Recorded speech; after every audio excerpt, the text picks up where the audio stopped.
जय हिंद साथियों, वंदे मातरम।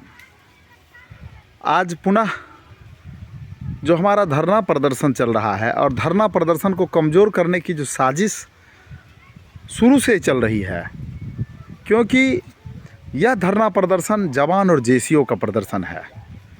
जवान और जेसीओ की एकता को दिखाने का समय है, क्योंकि हकमारी जवान और जेसीओ का हुआ है यूरोप 2 में। ये जवान किसान कहने वाली सरकार आज जवानों को सड़क पे ला करके रख दिया है, लेकिन इस आंदोलन को भी कमज़ोर करने की जो साजिश कुछ संगठन जिन्होंने 12 मार्च से अपने धरना को प्रस्तावित किया है। बताइए, छुट्टी का दिन होता है संडे, और ऐसे भी दिल्ली में मंत्रालय जितने भी हैं सैटरडे संडे बंद रहते हैं। अगर सेम मुद्दा, दोनों का सेम मुद्दा है, कहीं कोई अलग नहीं है। न साबका सैनिक संघर्ष कमेटी जो हम लोग जिनके निर्देश में, दिशा निर्देश में धरना प्रदर्शन कर रहे हैं, हर जगह पे हर जिला में ज्ञापन दे रहे हैं, सब कुछ, उनका भी मुद्दा यूरोप 2 में भेदभाव। और जो 12 मार्च से जो प्रस्तावित रखे हैं कि 12 मार्च से हम धरना प्रदर्शन पे बैठेंगे जंतर मंतर पे, उनका भी मुद्दा वही है। आखिर कहीं न कहीं इसके गहराई में जाकर के देखिए, जितने भी हमारे पूर्व सैनिक हैं, इसकी गहराई में जाकर के देखिए तो आपको मिलेगा कि कहीं न कहीं ये अफसर से मिली भगत है और जवान जेसीओ की एकता को तोड़ने की साजिश है, कम करने की साजिश है। कि लोग सरकार देखे तो बोले अरे इसके पास कुछ नहीं, चूँकि ऑफिसर्स ये चाहते हैं। और आज तक जो ऑफिसर के दिमाग में घुसा हुआ था एक फतूर, बहुत बड़ा फतूर था ऑफिसर्स के दिमाग में, इंडियन आर्मी और एयरफोर्स नेवी, ये तीनों जो भारतीय सेना के जो रिटायर्ड ऑफिसर हैं, उनके दिमाग में बहुत बड़ा एक वहम बैठा था कि जवान फुद्दू होता है, जवान कुछ नहीं कर सकता, जवान ना अपनी यूनिटी दिखा सकता है, जवान ना धरना कर सकता, जवान ना प्रदर्शन कर सकता है, जवान कुछ भी नहीं, जवान नालायक होते हैं, उनके जूते पालिश करने के लिए जवान होते हैं। जैसा कि आपने एक विंग कमांडर का सुना होगा एयरफोर्स का। तो ये सोच जहां है, और उस सोच के अनुसार 12 मार्च को जो धरना प्रदर्शन प्रस्तावित किया गया है, और 12 मार्च संडे है, हमारा 20 फरवरी से धरना प्रदर्शन चल रहा है, आज 13 दिन हो गए। सरकार तक को पता लग चुका है कि भाई पूर्व सैनिक सड़क पे आ चुके हैं। जब सेम मांग है, सब कुछ सेम है, तो ये 12 मार्च से जो वहीं पे बैठेंगे, ये क्या दिखाएंगे?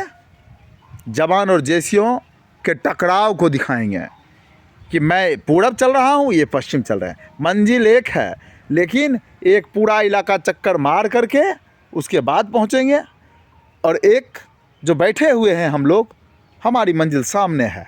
हम अपने मंजिल का निर्णय पहले करके पूरे देश के साथ सर्वसम्मति कायम करके, बिठा करके, सभी फेसबुक, व्हाट्सएप, जितने भी सोशल मीडिया हैं उन पे बात करके उसके बाद किया गया है।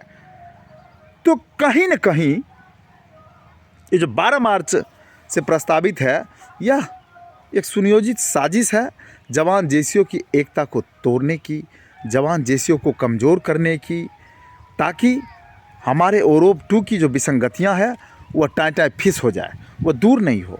अरे माननीय, मैं बता रहा हूँ, कल भी कपिल जी आए थे लाइव और बता रहे थे, हमारी जो वीरांगनाएं हैं ना, 13,000 और 11,000 उनको अभी यूरोप 2 में हुआ है। तो कहीं न कहीं आखिर दिक्कत तो है ही। आखिर क्यों ऐसा हुआ, आप बता दीजिए, आप बताइए कि ऐसा क्यों हुआ।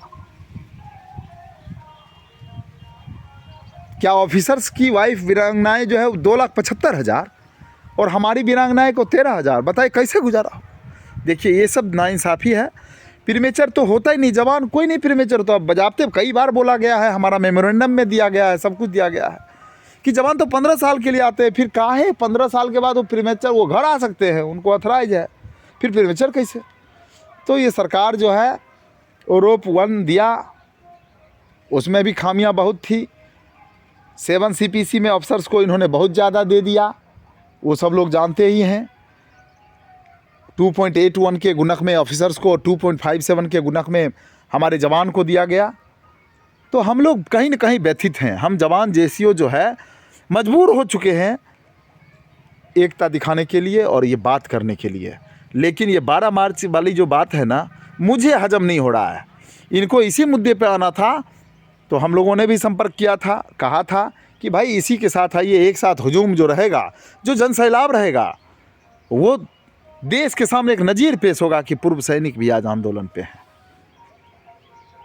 कहीं न कहीं मैं पुनः कह रहा हूँ, रविवार से आंदोलन शुरू करके क्या करेंगे, क्या दिखाएंगे, कौन देखेगा, क्या देखेगा दिल्ली में? हमने दिखाया 20 फरवरी को देखने लायक हुजूम था दिल्ली में, जंतर मंतर खचाखच भरा हुआ था, जगह नहीं था। इसलिए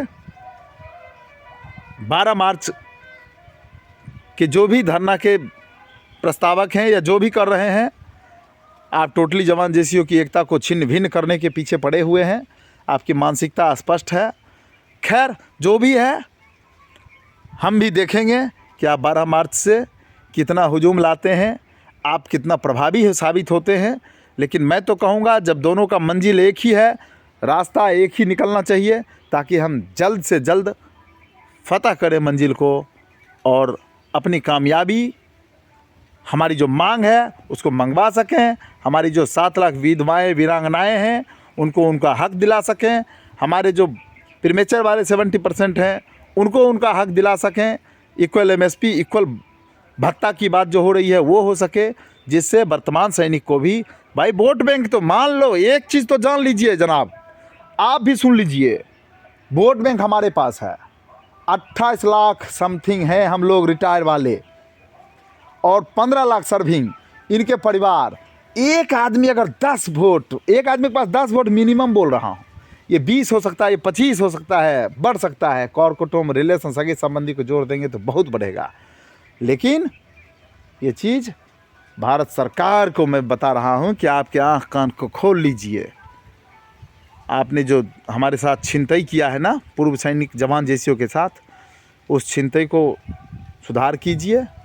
और ये जो 12 मार्च वाला जो धरना प्रस्तावित है, 12 मार्च वाले पे आप लोग प्रस्तावक लोग विचार कीजिए। क्योंकि हम तो 20 फरवरी से बैठे हुए हैं धरना पे।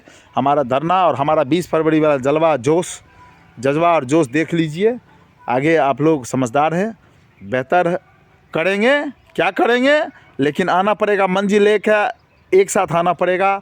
और आना चाहिए जवान जेसीओ की एकता को अक्षुण्ण रखने के लिए। जय हिंद, जय भारत, वंदे मातरम।